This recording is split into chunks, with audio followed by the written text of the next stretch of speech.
అందుకు నేను చదువుకున్న చదువు 10th క్లాసు. వాయిస్ క్లియర్ ఉందా? వాయిస్ ఏమో చిన్నప్పుడు పాకుంటూ పోయి మైక్ మింగేసినట.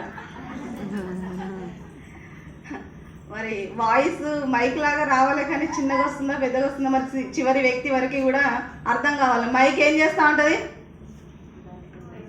మనం ఏది మాట్లాడితే అది ఇచ్చేస్తూ ఉంటుంది. కానీ అది ఎవరికి అర్థమవుతుంది అర్థం అవ్వట్లేదని దానికి తెలియదు కదా. పాపం తెలుసుకునే బాధ్యత నాదే కదా, మరి తెలుసుకోవాలి కదా. వాయిస్ అయితే క్లియర్ ఉంది కదా? క్లియరా?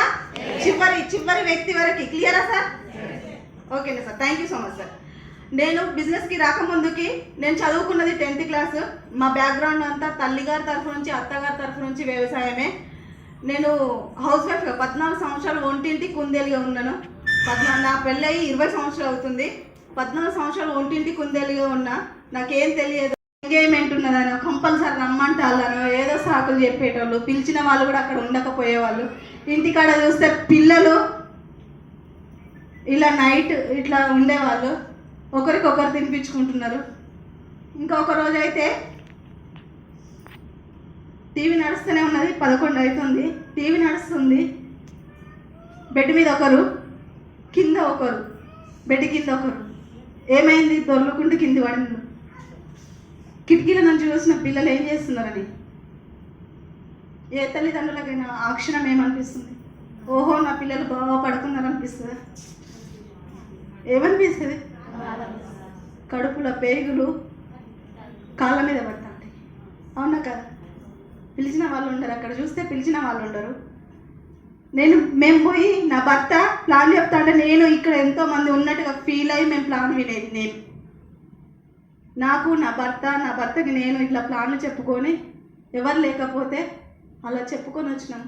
అలా చెప్పుకొని వచ్చే వరకు ఇంటి దగ్గర పిల్లలు అలా బెడ్ మీద ఒకరు, బెడ్ కింద ఒకరు పడి ఉంటే తల్లిదండ్రులకు ఏమనిపిస్తుంది? అలాంటి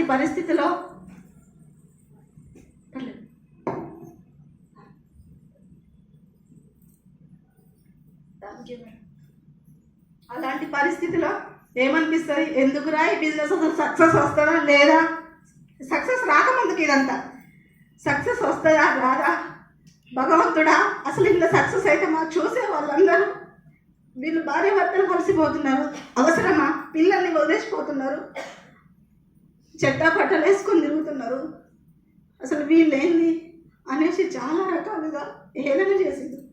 ఆ క్షణంలో అసలు ఇలాంటి లైఫ్ చూస్తే భగవంతుడా మాకు సక్సెస్ వస్తుందా, మేము చేసే సాక్రిఫైస్ అసలు సక్సెస్ వస్తుందా అనేసి ఫీల్ అయ్యేవాళ్ళం.